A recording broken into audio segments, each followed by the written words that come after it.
Fox 5 News, live in Las Vegas. So the transition from military life to civilian life can be stressful, but there are ways a spouse or a loved one can really help ease this adjustment.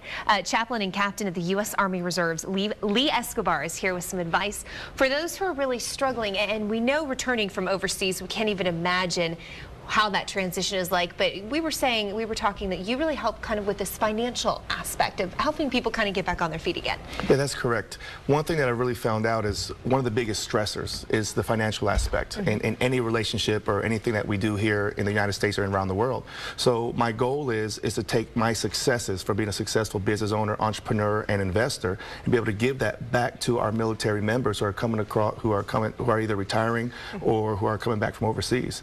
Because one thing that they are not taught or they don't understand yet is that our core values and our skills that we're taught in the military actually translate better into the business world, so that way they can become entrepreneurs. And in today's economy, they need to do something different and have another option as opposed to going back to school and just working for somebody else. Or even going back to possibly that job that they had before they went into the service. Yes.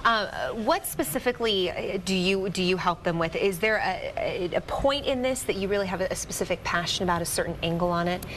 Whether it's the job position or just getting back into life and feeling confident again, not only about your relationships, but your finances? Well, one thing I've learned is that once we fulfill our needs in life, which means paying our bills and doing the things that we need to take care of ourselves, then life and living is all about fulfilling our wants. And what I mean by wants is our goals, our passions, and our dreams. So what I'm offering is this: to make that change financially in a time where it's really hard, meaning that, I don't know if you know, but I just read the other day that 1 out of 3 veterans that are males are actually homeless.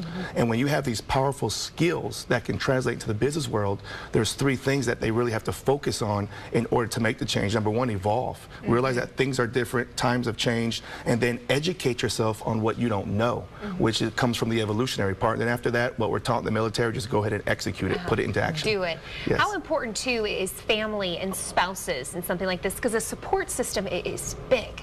Correct. You got to have the right support in everything you do in life, in every venture, and the spouse plays a vital role in that entire dynamic.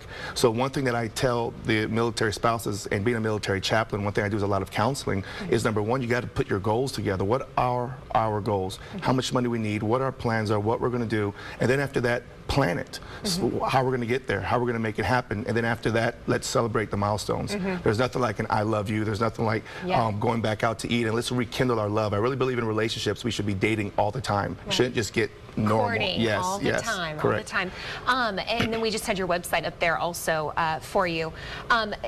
Is there kind of a light at the end of the tunnel for people who come home? They really have something to look forward to, because you were saying when it comes to retirement, if you can put your money to use wisely, you really can lead a very comfortable life. That's correct.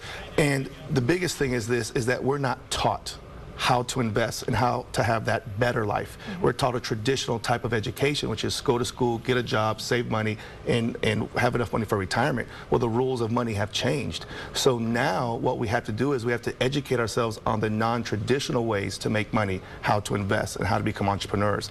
And I call that financial education. Financial education. Okay, and then real quick, if we can just throw up that website real quick, if you want to talk about ways that people can get a hold of you as well. Correct. Yeah, they can get in touch with me through richsoldier.com, and they can get a free download of the chapter. And then real quick, tell us about this beautiful, is this a coin? Is that the right thing to call it? Yes, correct. Well, in the military, we give what are called challenge coins. And they're always given for a special recognition or for some type of achievement or to boost morale. So on behalf of our military members and our service members, I would like to give that to you as a gift. Thank and you. The back are 4 things they need to do to change. And of course, on the front, it was a flag and a pile of cash representing both of our types of freedoms, our financial freedom and the freedom that our military members have been fighting for. And now it's time for them to start a new mission, because they've completed the last mission, which is our freedoms. The new mission is financial independence, financial security, mission, financial freedom. And evaluate, evolve, educate, and execute. I like that. Well, thank you so much for coming on the show here this morning. And again, we want to just give a big thank you to all the military members who are, fighting for us overseas, making this ultimate sacrifice. We appreciate your service.